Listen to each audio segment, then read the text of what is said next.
Hello everyone, अस्सलाम वालेकुम। Welcome to lecture number 7, जिसमें हम एंटीवायरल ड्रग्स पढ़ेंगे, जिसका इंट्रोडक्शन और बेसिक्स।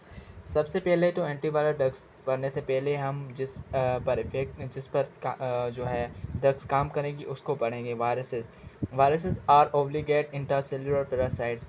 वायरसेस ऐसे पैरासाइट्स होते हैं जो किसी भी होस्ट में के अंदर अपना जो रेप्लिकेशन और डेवलपमेंट करते हैं। Lack cell wall, cell membrane, जिनके पास जो है सेल वाल भी नहीं होती और सेल मेम्ब्रेन भी नहीं होती।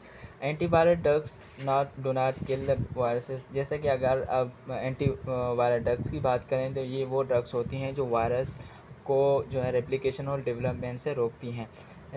Antiviral drugs do not kill viruses. ये जो एंटीवायरल ड्रग्स होती हैं वायरसेस को किल नहीं करती, इनकी रेप्लिकेशन और डेवलपमेंट एंड रोक देती हैं, जिससे जो होता है इन्फेक्शन रिड्यूस हो जाता है। Use to prevent treat or viral. ये वायरल के लिए ट्रीटमेंट के लिए यूज़ की जाती हैं एंटी वायरल ड्रग्स। जैसा एग्जांपल देखी जाए तो इन्फ्लुएंज़ा और HIV वायरस।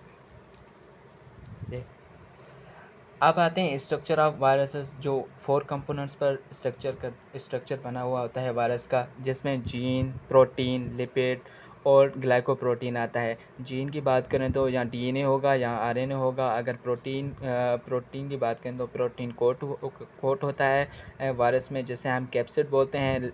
और लिपिड एनवेलप होता है। और ग्लाइकोप्रोटीन के स्पाइक्स होते हैं, यहाँ पे जो अटैचमेंट टू द होस्ट में हेल्प आउट करते हैं। यहाँ पर स्ट्रक्चर बना हुआ है DNA, और इस पर जो है स्पाइक्स भी हैं, और इस पर जो कैप्सिड बना हुआ है ये देख सकते हैं आप।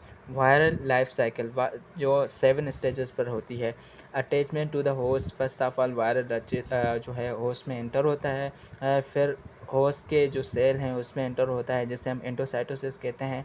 और फिर अपना जो अनकोटिंग रिलीज़ जो होता है जीनोम, वो अनकोटिंग करता है। फिर 4 स्टेज पर आता है जो रेप्लिकेशन ऑफ वायरल, और जो उसका DNA या RNA होगा उसकी रेप्लिकेशन होगी, इसकी कॉपी होगी। फिर आगे जो 5 स्टेज है सिंथेसिस करेगा, जो वायरस है वो अपना प्रोटीन सिंथेसिस करेगा। फिर असेंबली ऑफ वायरल होगी।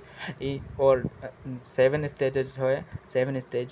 स्टेज है वो रिलीज़ ऑफ न्यू वायरस होगा, और जिसे हम एकोसाइटोसिस कहते हैं या बंडिंग कहते हैं। जैसा कि अगर एंटीवायरल ड्रग्स की बात की जाए तो वो किसी भी एक स्टेजेस पर काम करेंगी, तो वो उसकी जो है एंटीवायरल की वायरस की रेप्लिकेशन या डेवलपमेंट कम हो जाएगी, और उससे इन्फेक्शन रिड्यूस हो जाएगा। अगर बात करें तो यहाँ पर जीन की कॉपी रुक जाएगी। अगर ड्रग्स कोई ले ली तो जीन की कॉपी रुक जाएगी। इससे जो है वायरस भी कम हो जाएगा, उसकी प्रोडक्शन और रेप्लिकेशन बंद हो जाएगी। अगर कॉमन जो वायरस के कॉमन वायरसेस हैं, रेस्पिरेटरी वायरल इन्फेक्शन है जो उनमें आता है इन्फ्लुएंजा ए और इन्फ्लुएंजा बी, जिसकी ट्रीटमेंट के लिए जो ड्रग्स यूज़ की जाती हैं ओसेल्टामाइवर और ज़ाइनामाइवर। और जो RSV यानी कि रेस्पिरेटरी सिंसिटियल वायरस होता है, उसके लिए जो ड्रग्स यूज़ की जाती है रिबाविन। और इन्फ्लुएंजा वैक्सीन भी होती है जो बेस प्रिवेंशन के लिए यूज़ की जाती है। और अगर बात की जाए ड्रग्स एंटीवायरल ड्रग्स की, जो जिसमें आती हैं न्यूरामाइडेज इनहिबिटर्स। कुछ ड्रग्स होती हैं जो न्यूरामाइडेज इनहिबिटर्स होती हैं, जो इन्फ्लुएंजा ए या बी पर इफेक्ट करती हैं। All neuraminidase inhibitors are antiviral drugs that neuraminidase enzyme preventing releasing of an spread of new influenza virus। Neuraminidase inhibitors वो ऐसी जो एंटीवायरल ड्रग्स होती हैं जो न्यूरामाइडेज एंजाइम होता है उसको प्रिवेंट कर देती हैं, उसको रोक देती हैं, जिससे जो नया इन्फ्लुएंजा वायरस है वो रुक जाता है। जो न्यूरामाइडेज एंजाइम है वो बेसिकली जो वायरस है उसके सरफेस पर होता है। जिसकी जो ड्रग्स हैं एग्जाम्पल न्यूरोमाइडेज इनहिबिटर्स, ओसेल्टामाइवर और ज़ाइनामाइवर। ये ट्रीटमेंट और प्रिवेंशन के लिए इन्फ्लुएंजा ए और इन्फ्लुएंजा बी के लिए यूज़ की जाती हैं। अगर इसकी फार्माकोकाइनेटिक्स देखी जाए तो ओसेल्टामाइवर यानी कि ओरली देते हैं, ओरली ड्रग देते हैं और एक्टिवेटेड इन लिवर, जो एक्टिवेट होती है लिवर में। ज़ाइनामाइवर जो होती है गिवन बाय इनहेलेशन, इनहेलेशन के ज़रिए देते हैं, नॉट इफेक्ट ओरली, ये ओरली नहीं। और फार्माकोथेरेपेटिक्स की बात की जाए तो ये वो ड्रग्स होती हैं जो किसी भी डिसीज़ पर काम करती हैं या उसको ट्रीटमेंट करती हैं। जैसा कि अगर बात की जाए पार्किंसंस डिसीज़ या इन्फ्लुएंजा ए या बी, या इन्फ्लुएंजा ए, ये वो ड्रग्स हैं।